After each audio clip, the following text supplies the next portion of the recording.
24 नवंबर यानी कि रविवार को उत्तर प्रदेश के संभल में जमकर बवाल कटा। बवाल इतना हुआ कि पुलिस ने पहले आंसू गैस के गोले दागे, फिर लाठीचार्ज करके भीड़ को खदेड़ा। यह हिंसा संभल में जामा मस्जिद के सर्वे के दौरान भड़की। हिंसा में अब तक 3 लोगों की मौत हो गई। वहीं अब संभल हिंसा मामले में पुलिस ने बड़ा एक्शन लिया है। पुलिस ने शाही जामा मस्जिद के सदर को हिरासत में लिया है। जी हाँ, अब सदर जफर अली यूपी पुलिस की हिरासत में है। दरअसल इस हिंसा पर बात करते हुए शाही जामा मस्जिद के सदर ने प्रशासन को इसका जिम्मेदार ठहराया था। ये सिर्फ और सिर्फ, मैं फिर दोबारा बता रहा हूँ कि पानी छोड़ देने से हुआ है। पानी छोड़ने से तमाम पब्लिक भ्रम में आ गई और उन्होंने ये कहा कि बगैर किसी सूचना के खुदाई कैसे हो रही है। एसडीएम कौन थी ये?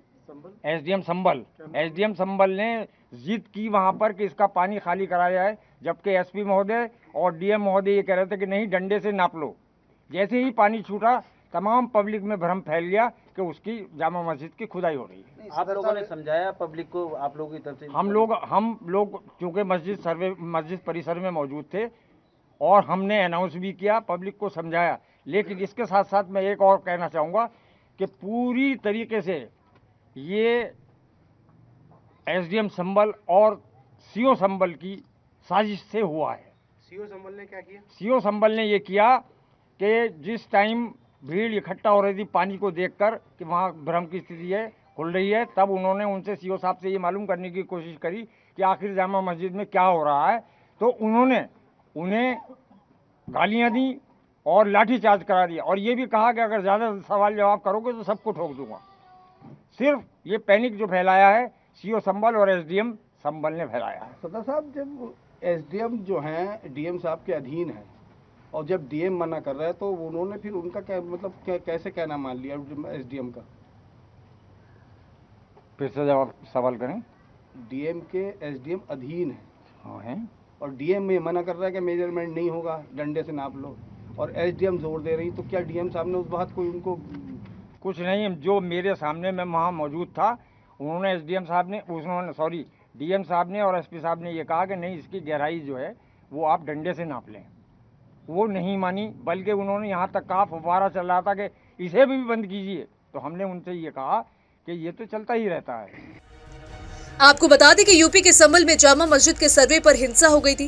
कोर्ट के आदेश पर रविवार को कोर्ट कमिश्नर की टीम शाही जामा मस्जिद पहुंची थी तो लोग उग्र हो गए। मस्जिद के बाहर भीड़ इकट्ठा हो गई और जमकर पथराव किया, जिसमें 3 लोगों की मौत हो गई और कुल 25 लोगों की गिरफ्तारी हुई। संभल में हिंसा में 800 लोगों के खिलाफ केस दर्ज किया गया है। भीड़ ने अचानक हमला किया था। संदिग्धों की फोटो सर्कुलेट की जा रही है। संदिग्धों की फोटो से पहचान की जाएगी और ऐसे में हिंसा में कुछ पुलिसकर्मी भी घायल हुए हैं। पुलिस वालों के पैर में गोली भी लगी है। संभल जिलाधिकारी डॉक्टर राजेंद्र पेंसिया ने कहा कि संभल में इंटरनेट बंद कर दिया गया। संभल में 30 थानों की पुलिस तैनात की गई। वही पुलिस टीमों ने रात भर छापेमारी की। इस दौरान अवैध हथियार और कारतूस बरामद किए गए। वही हालात का जायजा लेने के बाद आगे की कार्रवाई यहाँ पे अब की जाएगी। हालांकि जामा मस्जिद में दूसरी बार सर्वे को लेकर टीम के पहुंचने पर यह बवाल हुआ, जिस पर लोग काफी ज्यादा गुस्सा हो गए। मस्जिद के बाहर भीड़ इकट्ठा हो गई और जमकर पथराव किया और गाड़ियों को आग के हवाले भी कर दिया। पथराव में पुलिसकर्मी भी चोटिल हुए हैं। ऐसे में मामले पर एक्शन लेते हुए जिले में बाहरी लोगों के प्रवेश पर रोक लगा दी। जिले के सीमा पर चेकिंग भी शुरू कर दी गई है। इसके बाद संभल में 24 घंटे के लिए इंटरनेट सेवा भी बंद कर दी गई। वहीं संभल तहसील क्षेत्र के सभी स्कूल और कॉलेज भी बंद कर दिए गए। आपको यहाँ बता दें कि कोर्ट के आदेश पर कोर्ट कमिश्नर की टीम शाही जामा मस्जिद पहुंची थी। तो फिलहाल इसको लेकर आप क्या सोचते हैं, आपकी क्या राय है, कमेंट सेक्शन में आप जरूर बताइएगा। वीडियो पसंद आए तो लाइक और शेयर करना बिल्कुल भी मत भूलिएगा।